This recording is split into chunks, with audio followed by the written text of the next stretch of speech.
নমস্কার প্রিয় দর্শক বন্ধুরা, আশা করি সবাই অনেক ভালো আছেন। বন্ধুরা, অর্কিড এখন সবাই কম বেশি লাগাচ্ছে, কিন্তু এই লাগানোর জন্য আমাদের এই ক্লে বলের দরকার হয়। বাজারে বেশ ভালোই দাম। তাই জন্যে আমি আজ বাড়িতে এই ক্লে বল এবং ঝামা, ইটের যে ঝামা হয়, দুটোই বানানো দেখাবো। একদম খুবই অল্প খরচে, একদম সামান্য মাত্র খরচে গাদা গাদা করে বানিয়ে নিতে পারেন। তো ভিডিও যদি ভালো লেগে থাকে, যদি একটু হেল্প হয়, অবশ্যই চ্যানেল সাবস্ক্রাইব করে ভিডিওতে একটি লাইক দিয়ে দেবেন। তো চলুন আজকে ভিডিওটি শুরু করা যাক। বন্ধুরা, সবার আগে ক্লে বানানোর জন্য মাটির দরকার। আপনাদের এখানে যে মাটি রয়েছে, তবে বালি মাটিটা একটু কম ব্যবহার করার চেষ্টা করবেন। এঁটেল মাটি বা দোআঁশ মাটি, যে কোনো মাটি হলেই কিন্তু হয়ে যাবে। আর মাটিটা আমার দিকে দেখে নিতে হবে, খুব শক্ত না যেন হয় আর খুব নরমও না যেন হয়। একটু গোল করে পাকিয়ে দেখে নেবেন যেন চিটচিট না করে। এখানে আমরা কিছু ইউরিয়া, 2-4 মুঠো ইউরিয়া আমরা মাটির মধ্যে মিশিয়ে দেবো। এটা কেন দিচ্ছি আমি ভিডিওর পরে বলবো। এই দেখুন, এটা ভালো করে দিয়ে ভালো করে আমাদের মিশিয়ে মাটিটাকে ভালো করে আবার চুকুটে নিতে হবে। এখানে কথা বলবো যে মেশানোর পর মাটিটাতে একটু কিন্তু জল সরবে হালকা হালকা, কেন সারের ইউরিয়ার একটু জলভাব রয়েছে, ওটা কিন্তু নরম করে দেবে একটু। তো একদিন পর আমরা গোলগুলো পাকাবো। আর এটাকে মাটিটাকে সম্পূর্ণভাবে কিন্তু ঢেকে রাখতে হবে। আর ঝামাটা কীভাবে বানানো হয় সেটা আমি আর পরেই বলছি। এ দেখুন, মাটিটা বেশ শক্তও নয়, খুব বেশি নরমও নয়। চটকে বেশ ভালো করে এরকম করে রেখে দেবেন, আর প্লাস্টিক ঢাকা দিয়ে অবশ্যই মাটিটাকে রাখবেন। ছোট ছোট করে গোল আমরা প্রথমে হালকা একটু প্রেসার দিয়ে গোলটা পাকানোর চেষ্টা করব, এবং একটু পর হালকা প্রেসার দিয়ে, মানে প্রথমে একটু জোরে প্রেসার দেবেন, এবং যখন গোলটা হয়ে যাবে দেখবেন স্মুথ হয়ে যাবে, তখন হালকা করে প্রেসার দিয়ে গোলের রাউন্ডটা ভালো হবে। এই দেখুন, প্রথমে একটু জোরে প্রেসার দেবেন, গোলটা হয়ে গেলে তারপর হালকা প্রেসার দেবেন, গোলটা সুন্দর হবে।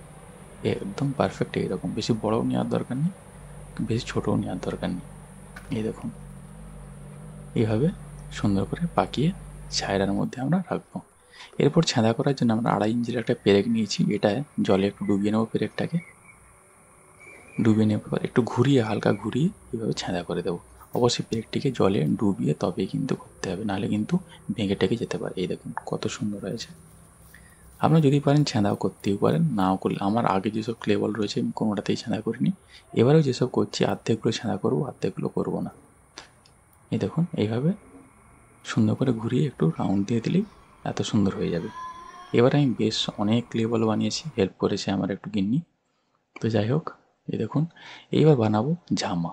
ঝামা যে বানানোর জন্য মাটিও নিয়ে নিয়েছি, সেই মাটি আর প্রায় আধার আশপাশ পরিমাণ ওতে একটু কাঠ গুঁড়ো, বা আপনারা যদি কাঠ গুঁড়ো না পেয়ে থাকেন তাহলে কিন্তু ধানের যে ভুসি, আমরা এটাকে কুঁড়ে বলি, ওকে ব্যবহার করতে পারেন। সেম পদ্ধতিতেই আমরা এটাতেও ছোট ছোট করে গোল করে নেব। তবে এটাকে কিন্তু এই ঝামা যেটাতে করব সেটাতে আমরা ছেঁদা করব না, আর এটা একটু কাঁচা অবস্থায় আমাদেরকে রাখতে হবে, মানে শুকনো, একদম রোদে দিয়ে শুকনো করবো না এটা। দেখুন এতগুলো বানিয়ে ফেলেছি, প্রায় 2 দিন ছায়রাতে রাখবো, তারপর রোদে দেবো। রোদে দিলে তবে তো শুকাবে, নাহলে পট করে কিন্তু রোদে দিতে যাবেন না, ফাট ধরে যাবে। স্টেপ বাই স্টেপ দেখুন, তবে বুঝতে পারবেন। এই দেখুন, 2 দিন পর একটু হালকা শুকনো হয়ে গেছে, ঝরঝরে হয়ে গেছে। এরপর কিন্তু এটাকে রোদে দেবো। তবে যেটা ঝামা বানাবো বলেছিলাম সেটাকে কিন্তু রোদে দেবো না, সেটাকে প্লাস্টিক ঢাকা দিয়েই কিন্তু ওটাকে ছায়রা জায়গাতেই রেখে দেবো। দেখুন 2 দিন পর ওগুলো শুকিয়ে হালকা লাল টাইপের হয়ে গেছে। অনেকে লাল মাটি দিয়েও করে, আমিও লাল মাটি দিয়ে একবার করেছিলাম। লাল মাটি দিয়ে করলেও যা, একই দিয়ে করলেও তা। আমি ব্যাপারটা পরেই বুঝিয়ে আপনাদেরকে বলছি। দেখুন এটা প্রায় শুকনো হয়ে গেছে 2 দিন পর, আর এটা কিন্তু ঢাকা দেওয়া হয়েই আছে, হালকা একটু শুকিয়েছে। এই অবস্থায় কি আমরা কিন্তু এতে আগুনে দেবো, কীভাবে দেবো সেটা পরেই দেখাচ্ছি। এটা দুভাবে একে পাকানো যায়, মানে পোড়ানো যায়। আপনি এরকম 3-4 ইট নিতে পারেন, দিয়ে এর উপর একটা জাল ব্যবহার করতে পারেন, এরকম পাতলা জাল, বা এর থেকে মোটা একটা জাল সাইডে পড়ে রয়েছে, ওই রকম জাল ব্যবহার করতে পারেন। নিচের দিকে এরকম লোহার রড যদি থাকে অবশ্যই রড দিয়ে দেবেন, কেন এর ওয়েটটা অনেক হবে সেই জন্য। এভাবে রড দিয়ে দেবেন। 3টে জায়গায় 6টা ইঁটও নিতে পারেন, বেশি যদি পরিমাণ আপনি আর বল বানিয়ে ফেলেন।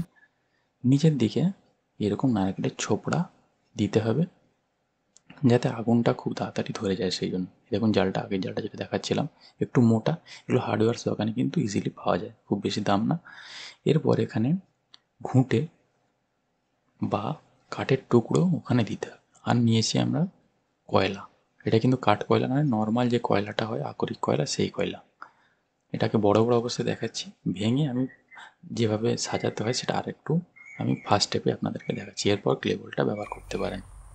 আরেকটা প্রসেসে করা যায়, সেটা হচ্ছে আপনাদের বাড়িতে সবারই তো গ্যাস রয়েছে, তবে গ্যাসে বেশি পরিমাণে একসাথে করা যায় না, কম কম করে গ্যাসের চুল্লিতেও করা যায়, কিন্তু কম কম করে করা যাবে, বেশি করা যায় না। এর জন্য আমরা একটা মাটি দেখতে পাচ্ছেন, একটা উনুন নিয়ে নিয়েছি। যখনই রেডি করতে যাবো তখনই খুব জোরে বৃষ্টি শুরু হয়ে গেছে বন্ধুরা, মানে শুরু করতেই বাধা জাগে বলে। কয়লা টয়লা ভাঙছিলাম নিচটাতে, কয়লা টয়লাগুলো সব ভিজে গেছে। ছাদের উপর করছি, সেই জন্য ওখানে একটা কাঠের টুকরো দিয়ে দেবো যাতে ছাদে কোনো সমস্যা না হয়।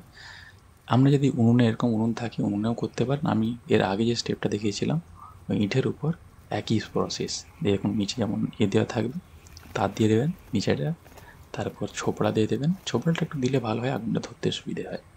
এরপর ঘুঁটের পরিবর্তে আপনার কাঠ ব্যবহার করতে পারেন, ছোটো ছোটো কাঠের টুকরো ব্যবহার করতে পারেন, আরও ভালো হবে। কাঠের টুকরোটা আমার নেই, সেই জন্য দিতে পারিনি। অবশ্যই কাঠের টুকরো দিলেও ভালো হবে।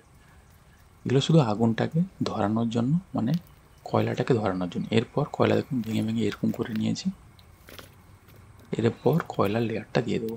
আপনি যদি ইটের উপরে যেটা প্রসেস দেখিয়েছিলাম ওর উপরে এই একই প্রসেসেই করতে হবে, শুধু আমাদের কয়লাটাকে ধরানোর জন্য ওই নিচে নারকেল ছোপড়া বলুন আর ওইগুলো দিয়েছি। আপনি যদি কয়লা না পান, কয়লা তো পেয়ে তো অবশ্যই যাবেন, নাহলে কাঠের টুকরো দিয়েও করতে পারেন। দেখুন এরকম তন্দুরির মতো, তন্দুরি বলছি, বিরিয়ানির মতো এরকম লেয়ার লেয়ার দিয়ে করতে হবে। দেখুন কয়লাগুলো সব ভিজে গেছে বৃষ্টিতে, তাই জন্য তাড়াতাড়ি এটাকে দিয়ে দিচ্ছি। এটা আগুনটা ধরতে অনেকটাই সমস্যা হবে, কারণ সব ভিজে গেছে, দেখুন সব ভিজে গেছে। এরপর এরকম কয়লা দিয়ে তারপরে আবার এরকম গুটি, তারপর আবার কয়লা, তখন ওটা ভর্তি হয়ে যায়। এটা এই অবস্থায় রেখেছি। এটা কিন্তু আমরা ঝামা করব, আধ কাঁচা রয়েছে, এটাকে ওই কয়লার উপর এটাকেও আমরা দিয়ে নিয়ে নিয়েছি ম্যাচিস, ধরিয়ে নেবো কিছু পাটকাঠি। এগুলো আগুনটাকে ধরিয়ে নিয়ে এই যে গোড়ায় আমরা কিন্তু ঢুকিয়ে দেবো। ইটে করলেও ইটে একই প্রসেস, ইটের তলায় আমরা এরকম উপরে আগুনটা জ্বালিয়ে রাখতে বলেছিলাম, তার তলায় এরকম আগুনটা দিয়ে দেবো। দেখতে পাচ্ছেন চারধারে সব বৃষ্টি জলেও কিন্তু পুরো ভিজে গেছে একদম। খুবই অসুবিধার মধ্যে, মানে টাইমটা সেট করে ফেলেছি, যাই হোক কিছু করার নেই। সকালে শুরু করেছিলাম, কিন্তু এইসব করতে করতে আগুন শুধু নেমে যাচ্ছে, প্রায় দুপুর হয়ে গেছে। ধরে গেলে এরকম ধোঁয়া উঠতে থাকবে প্রথমটাকে, আমরা নিজের দিকে ঘুঁটে বা যদি কাঠ থেকে থাকে ওগুলোকে ধরতে অনেকটা টাইম লাগবে। ওইগুলো যখন ধরে ধরে আসবে তারপর কিন্তু ধোঁয়াটা কমে যাবে। নিচে যখন আগুনটা দেবেন খুব ভালো মাত্রায় আগুন দিতে হবে, এবং পাখা দিয়ে আগুনটা ধরে গেলে একটু হাওয়া দেবেন, হাত পাখা হোক বা ছোটো পাখা যদি থেকে থাকে এরকম।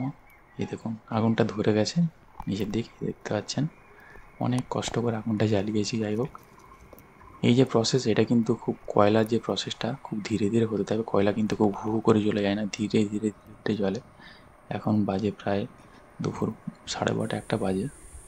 দেখুন আবার বিকেলের দিকে আবার মেঘ হয়ে গেছে, হালকা একটু বৃষ্টিও হয়ে গেছে, এত একটু জলও পড়েছে কিছু মাত্রায়, কিন্তু এটা জ্বলছে ধীরে ধীরে। ভেতরের দিকে আগুন আছে, তা হাত নিয়ে গেলে বোঝা যায়। দেখুন কতটা নেমে গেছে। আবার একটু যদি না নেমে থাকে একটু ঝাঁকিয়ে দেবেন। এরপর আমরা আরেকটু কয়লা ভেঙে নিচ্ছি, দেখতে পাচ্ছেন সব ভিজে পুরো চপা হয়ে গেছে।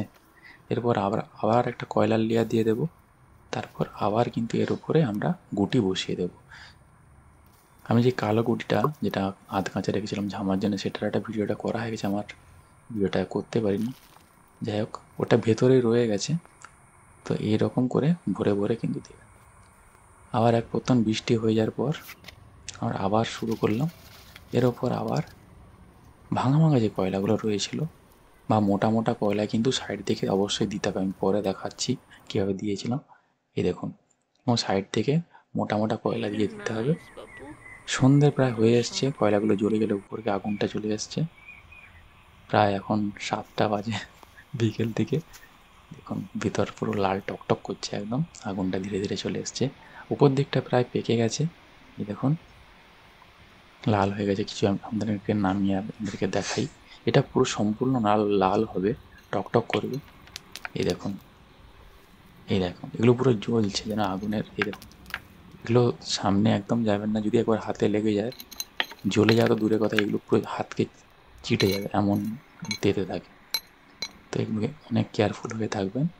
এটা করার সময়। এই দেখুন একদম লাল টকটক করছে, কত সুন্দর। যত পুড়নটা ভালো হবে, মানে যত পুড়বে ভালো, তত কিন্তু এর লাইফ সার্কেলটা অনেক বেশি দিন যাবে। এগুলো ক্ষরবে না। বালি মাটিতে কখনোই করবেন না, বেলে দোআঁশ মাটি বা এঁটেল মাটিতেই করবেন, অনেক শক্ত হবে। দেখুন রাত্রি হয়ে গেছে, পরের দিন আবার রাত্রিতে অনেক বৃষ্টি হয়েছে। পরের দিন সকালবেলা দেখাচ্ছি। দেখুন সকালবেলা কয়লা দিয়ে আবার ঢাকা দিয়ে চলে গেছিলাম। যেগুলো রাত্রেবেলা ফেলেছিলাম সকালে দেখতে পাচ্ছেন, যেগুলো নিচে পড়ে আছে ওগুলো কালকে ফেলেছিলাম, এবং সম্পূর্ণ সবগুলোই লাল হয়ে গেছে বেশ। ধীরে ধীরে আমরা ওটাকে দেখে নেব। অনেকটা জলও ঢুকে গেছে, কিছু করার নেই, বৃষ্টি হয়েছিল রাত্রেবেলা। উপরে কয়লাগুলো ঠিকঠাক করে পুড়ে নি পর্যন্ত কালো কালো হয়ে রয়ে গেছে, ওগুলোকে আলাদা করে রেখে দিই, পরে আবার যদি কোনো দিন করি ওগুলোকে আর ব্যবহার করবো। পুরো পুড়ে সুন্দর লাল হয়ে গেছে একদম। বেশি পুড়ে গেলেও কিন্তু কালো হয়ে যায়, ভয় পাওয়ার কিছু নেই। এই দেখুন কত সুন্দর হয়ে যায়, একদম দোকানের থেকেও ভালো। পোড়ানোর শেষে বেঁচে রয়েছে কিছু ছাই, আর রয়েছে এই পাশে আমাদের ক্লে বল। এর মধ্যে কিন্তু ঝামা রয়েছে, আমি আলাদা করে আপনাদেরকে দেখাচ্ছি একটু পরেই। ক্লে বলগুলো পুরো দোকানের মতো হয়েছে, এগুলোকে জল দিয়ে একটু ধুয়ে আবার শুকিয়ে নিলে কিন্তু একদম উজ্জ্বল লাল হয়ে যাবে। আর আমি ইউরিয়াটা দিতে বলেছিলাম এই কারণে, যার জন্যে এই লাল রঙটা আসে। এ দেখতে পাচ্ছেন জামাটা যেটা আলাদা করে করেছিলাম, সুন্দর হালকা হয়ে গেছে এবং ভেতরটা পুরো ফাঁপা হয়ে গেছে। এভাবেও করতে পারেন। এই জন্য ইউরিয়াটা দিতে বলেছিলাম, ইউরিয়া দিলে লাল হয়। বন্ধুরা আজকে এই পর্যন্ত। ভিডিও যদি ভালো লাগে থাকে, একটুও যদি আপনাদের হেল্প হয়, অবশ্যই চ্যানেল সাবস্ক্রাইব করে পাশে থাকবেন। আজকে এই পর্যন্ত, দেখা হবে পরবর্তী ভিডিওতে।